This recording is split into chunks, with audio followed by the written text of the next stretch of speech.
Subscribe करें हमारे YouTube channel साधना gold को और पाएं वीडियो सबसे पहले।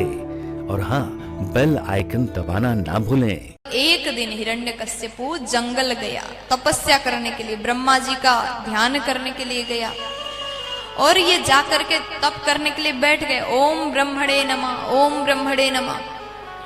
लेकिन एक वृक्ष पर पक्षी बैठा था, वो कहता है ओम नमो नारायणाय, ओम नमो नारायणाय। नारायण भगवान का नाम बार बार पक्षी उच्चारण कर रहा था। हिरण्यकश्यपु को अब लगा कि मेरा यहाँ ध्यान नहीं लगेगा, यहाँ मैं तप नहीं कर पाऊंगा। ये शत्रु का नाम ले रहा है, शत्रु से हर कोई चिढ़ता है, उसका नाम तक सुनने को पसंद नहीं होता। अब यहाँ हिरण्यकश्यपु कहता है ऐसे नहीं होगा, अब मैं यहाँ से चला जाता हूँ, किसी और दिन तपस्या करूंगा। ये घर गया, पत्नी से कहा आज मैं तप कर रहा था, एक पक्षी बैठा बैठा नारायण नारायण नारायण बोल रहा था। अच्छा, पत्नी ने जैसे सुना अपने पति के मुख से भगवान का नाम, देवी कयादु जैसे भगवान का नाम सुन लेती है तो खुश हो गई। महारानी कयादु कहती है प्रभु आपने क्या नाम बोला था, अभी अभी पक्षी क्या कह रहा था? हिरण्यकश्यप कहता है कि वो नारायण बोल रहा था। अच्छा, वो नारायण बोल रहा था, बड़ा आश्चर्य है, ये पक्षी होकर के भी नारायण भगवान का नाम लेता है और यहाँ इंसान नहीं लेते।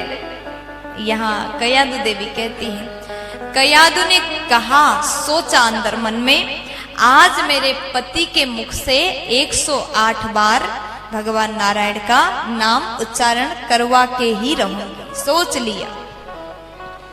अब हर बात बात पे पूछे कि स्वामी पक्षी क्या कह रहा था, स्वामी पक्षी क्या कह रहा था।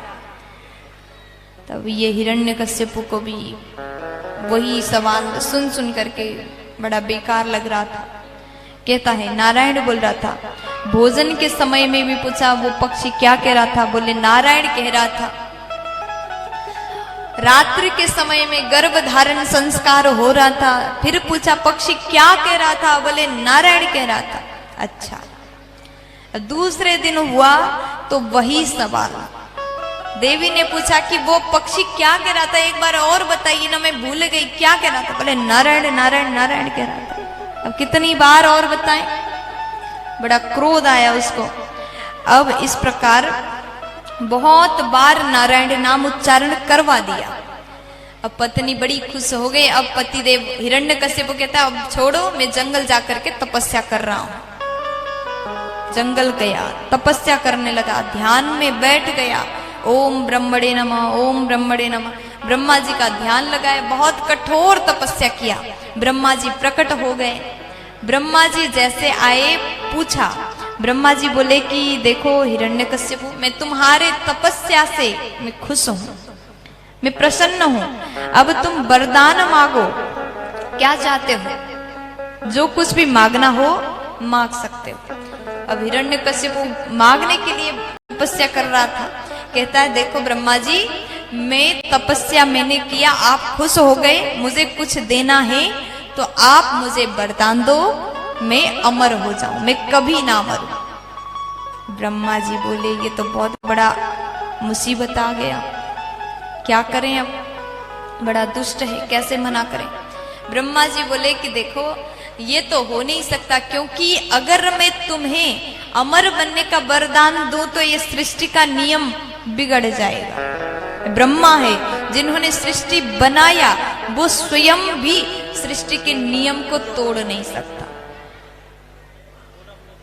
ब्रह्मा जी बोले अगर मैं तुम्हें जीवित रखूंगा, हमेशा तुम्हें अमर होने का वरदान दूंगा, तो बाद में कोई और आएगा, मुझे भी अमर बना दो, मुझे भी अमर बना दो, सबको अमर ही बनाऊंगा तो सृष्टि का नियम ही गड़बड़ हो जाएगा, बिगड़ जाएगा। ऐसा हो नहीं सकता, कुछ और मांगो। अब ये हिरण्यकश्यप कहता है अच्छा, अगर मुझे अमर नहीं बनाना है तो मैं जितने भी वरदान मांगू सब देना पड़ेगा। ब्रह्मा जी बोले वो अच्छा, वो दे दूंगा, ठीक है।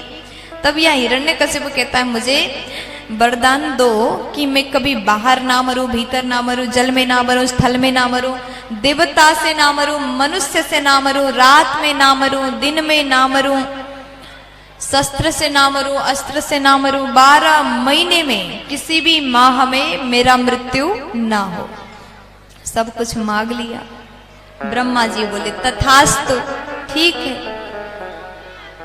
इतना सारा वरदान दिया। अब हिरण्यकश्यप सोचता है अब तो मैं बन गया अमर। यही तो है, रात में भी नहीं होगा मृत्यु, दिन में भी नहीं होगा, शस्त्र से नहीं होगा, अस्त्र से नहीं होगा। यहां अंतिम में कहा ब्रह्मा जी आपके सृष्टि के कोई भी प्राणी से मेरा मृत्यु नहीं हो सकता। ब्रह्मा जी ने कहा तथास्तु। अब सोचता है हिरण्यकश्यप मैं अमर बन गया, अब तो मुझे किसी की भय नहीं, किसी की डर नहीं, स्वतंत्र। अब जाकर के इतना आतंक फैलाया, सबको दुख देना। हिरण्यकश्यप के राज्य में कोई भजन करे, कोई थोड़ा सा भगवत नाम उच्चारण करे तो उसको मार दिया जाता था। बहुत बड़ा कड़ा शासन उसने चलाया। सबको डांटना, भगवान का नाम, पूजा पाठ यज्ञ कोई नहीं कर सकता था, कोई कथा नहीं सुन सकता था। इतना बड़ा पाप उसने फैलाया। अब उसके बाद में कयादु देवी के यहाँ गर्भ में बालक था। उस समय में नारद जी द्वारा सत्संग सुना। इसलिए अगर माताएं ध्यान दें, अगर आपके गर्भ में बालक हैं तो आपको भगवान का भजन, भगवान का कथा श्रवण करना चाहिए। हम लोग कहते ना गर्भ में बालक है तो मंदिर नहीं जाना चाहिए, पूजा पाठ नहीं करना चाहिए, भजन पूजन नहीं करना चाहिए। कुछ लोग पूछते हैं, वो इसलिए नहीं करने को बोला कि जैसे आपको तकलीफ हो, 8-9 महीने जब होता है तो आपको तकलीफ होता है, उठ नहीं सकते, सही से बैठ नहीं सकते। आपके स्वास्थ्य के हिसाब से कहा कि ज्यादा समय हो गया हो तो मंदिर ना जाएं, बाहर ना जाएं, घर में आराम करें। लेकिन घर में रह करके भी कथा आप सुन सकते हैं। कथा उस समय सुनने को क्यों कहा?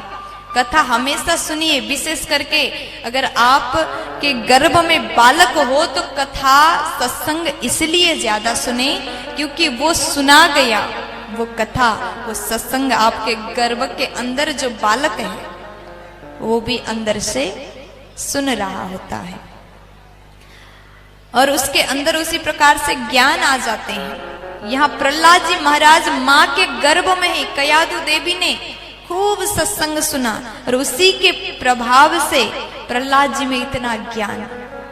प्रहलाद जी महाराज इतने बड़े भक्त पैदा हुए